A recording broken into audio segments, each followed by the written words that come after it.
Subscribe कीजिए हमारे YouTube channel Saxena CP classes को और बेल आइकन को प्रेस कीजिए हमारा लेटेस्ट एजुकेशनल वीडियो सबसे पहले देखने के।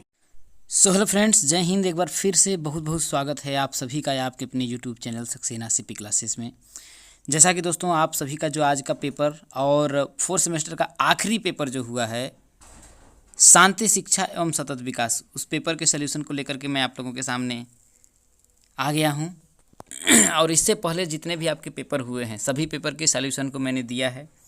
यदि आपने अब तक उसको नहीं देखा है तो आप लोगों को आई बटन में लिंक मिल जाएगा, वहाँ पर जा कर के आप अपने पेपर के सॉल्यूशन को देख सकते हैं। तो चलिए दोस्तों शुरू करते हैं। आपके सामने जो पहला क्वेश्चन आपका आ जाता है, देखिए सतत विकास के 3 आयाम तैयार किए गए हैं, आर्थिक, सामाजिक, पर्यावरणीय। तो इसमें से कौन सा हो जाएगा दोस्तों, किस पे चला जाएगा आपका, देखिए उपर्युक्त सभी। तो ये तीनों आयाम तय किए गए हैं, तो आपका कौन सा हो जाएगा, ये सभी। अगला क्वेश्चन है, देखिए कि व्यक्तित्व की समाज द्वारा, क्या दोस्तों, व्यक्तित्व की समाज द्वारा उत्पन्न की जाने वाली शांति प्रक्रिया का प्रमुख तथ्य, संवेगात्मक स्थिरता, वैज्ञानिक दृष्टिकोण, सांस्कृतिक विकास, उपर्युक्त सभी। तो इस पे भी आपका कौन सा हो जाएगा दोस्तों, आपका उपर्युक्त सभी ही हो जाएगा।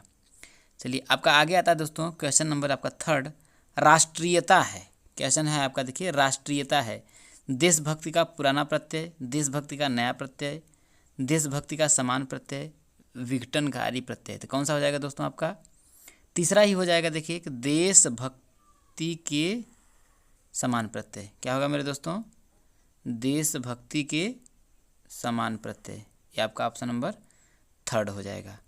आगे आपका दोस्तों अगला जो क्वेश्चन है आपका, क्वेश्चन नंबर जो आपका 4 है, वो पूछा है कि लोकतंत्र का मूल सिद्धांत नहीं है, विशेषाधिकार, स्वतंत्रता, समानता, बंधुत्व। तो इसमें पूछा, देखिए लोकतंत्र का जो मूल सिद्धांत नहीं है, तो इसमें से देखिए आपका हो सकता है, देखिए विशेषाधिकार, स्वतंत्रता, मूल सिद्धांत। तो लोकतंत्र का मूल सिद्धांत विशेषाधिकार, स्वतंत्रता।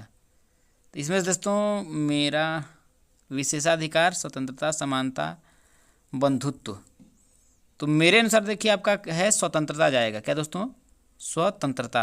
लोकतंत्र का मूल सिद्धांत जो है स्वतंत्रता नहीं है। विशेषाधिकार भी हो सकता है, देखिए 1 भी हो सकता है और 2 भी हो सकता है, लेकिन मेरे अनुसार दोस्तों स्वतंत्रता जाएगा। आपने क्या किया है, आपने क्या टिक किया है, जरूर बताइएगा।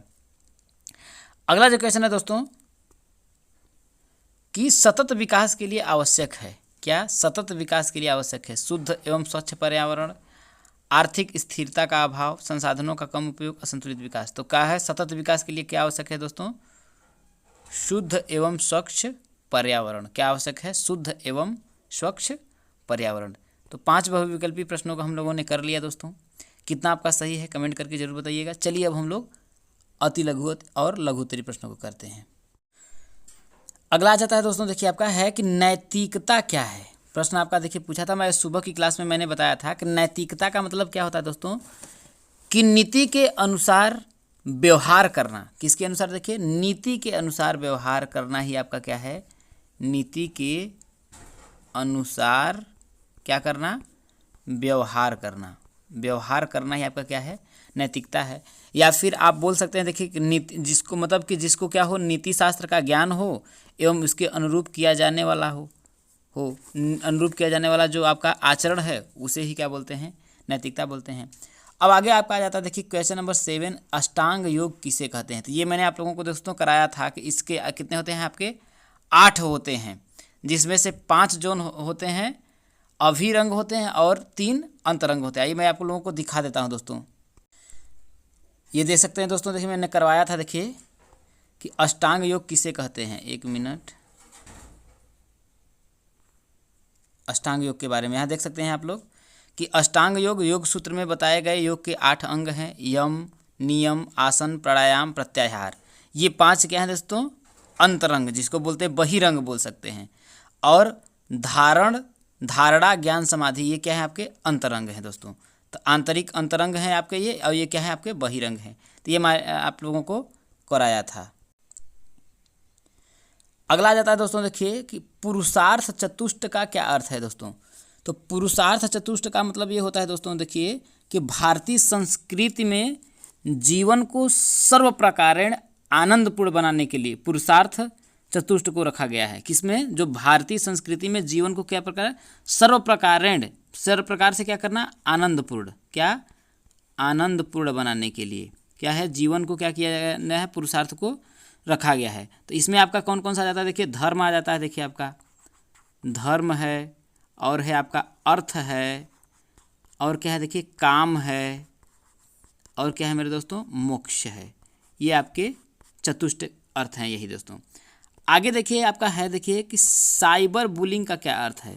तो देखिए साइबर बुलिंग का मतलब होता है दोस्तों कि ऑनलाइन माध्यम से एक प्रकार से देखिए ये रैगिंग ही होता है। क्या होता है दोस्तों? बोल सकते हैं कि ऑनलाइन माध्यम से किसी वयस्क द्वारा या मतलब किसी वयस्क का दूसरे वयस्क के द्वारा मतलब कि उसको मानसिक रूप से क्या करना? प्रताड़ना करना। ये देखिए मैंने आप लोगों को करवाया था, देखिए मैं दिखा देता। ये देख सकते हैं दोस्तों, देखिए साइबर बुलिंग के बारे में मैंने आप लोगों को दिखाया था। देखिए आपका कि साइबर बुलिंग का क्या अर्थ है। देखिए साइबर बुलिंग का अर्थ देखिए किसी बच्चे या वयस्क को किसी अन्य बच्चे या वयस्क द्वारा इंटरनेट या मोबाइल का प्रयोग कर प्रताड़ित करना या मानसिक रूप से परेशान किया जाना। इसका बाल मस्तिष्क पर गहरा प्रभाव पड़ता है और यह उन्हें नकारात्मक बना देता है। ये मैंने क्वेश्चन आज की वीडियो में सुबह मैंने जो दिया था उसमें कराया था मेरे दोस्तों। और ये जो एक प्रकार से देखिए साइबर बुलिंग का मतलब दोस्तों हो सकता है कि रैगिंग जैसे पहले ज़माने में होती थी, वो रैगिंग ही है एक प्रकार से। देखिए प्रताड़ित करना मतलब ये रैगिंग ही है मेरे दोस्तों। तो ये आप लोगों को समझ में आ गया होगा।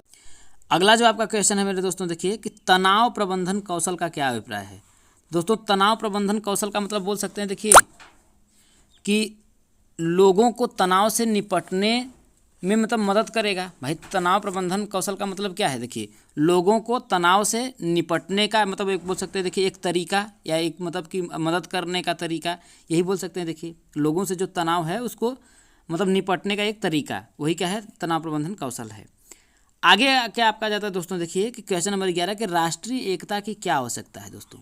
तो बोल सकते हैं देखिए कि राष्ट्रीय एकता की इसलिए आवश्यकता है देखिए कि राष्ट्रीयता किसी व्यक्ति और संप्रभु राज्य के बीच बोल सकते हैं कानूनी संबंध को बोलते हैं। राष्ट्रीयता क्या है दोस्तों? कि वो किसी व्यक्ति और संप्रभु जो राज्य है उसके बीच जो है कानूनी संबंध को बोलते हैं। तो उसी की दोस्तों इसीलिए इसकी क्या है आपका आवश्यकता है। आगे आपका आ जाता है दोस्तों लघु उत्तरीय प्रश्नों की अब हम लोग बात करते हैं। देखिए कि मूल्यों की प्रकृति को स्पष्ट कीजिए। दोस्तों मूल्यों की प्रकृति का आपको स्पष्ट करना रहे तो मूल्य का मतलब ही होता है देखिए कि मूल्य के बिना जीवन कुछ भी नहीं। मूल्य के बिना जो जीवन है उसका कोई मतलब नहीं है, कोई मोल नहीं है। इसे कहा गया है कि मूल्य के बिना जीवन कुछ भी नहीं, मूल्य के साथ ही जीवन अर्थपूर्ण है। अगर मूल्य है तो उसी के साथ जो आपका जीवन है वो आपका अर्थपूर्ण है। अतः इस प्रकार से हम बोल सकते हैं कि इस प्रकार से प्रत्येक वह वस्तु जिसका महत्व होता है उसे क्या बोलते हैं? मूल्य कहते हैं। अब देखिए मूल्य आपका जैसे हो सकता है दोस्तों सत्य हो सकता है, सत्य आपका एक मूल्य है। ईमानदारी आपका एक मूल्य है। अच्छाई है आपका मूल्य, ठीक है। और बोल सकते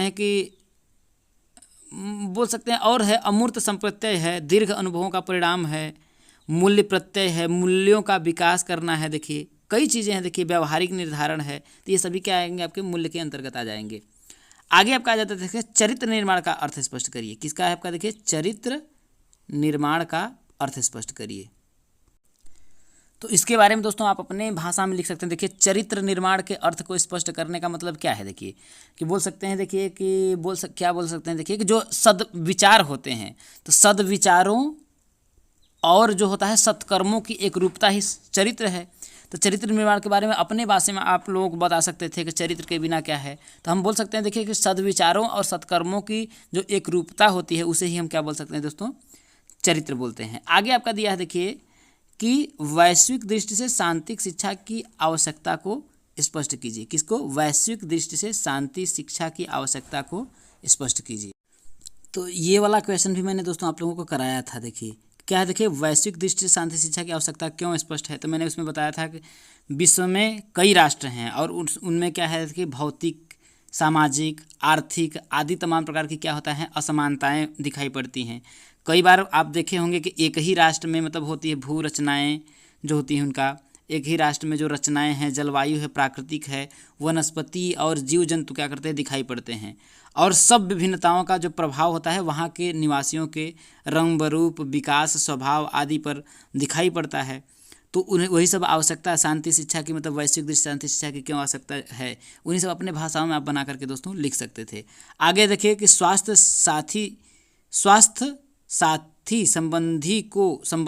साथी संबंधों को बढ़ावा देने के अभिभावकों की क्या भूमिका है, तो आपका अपने तरीके से आप बना करके लिख सकते थे।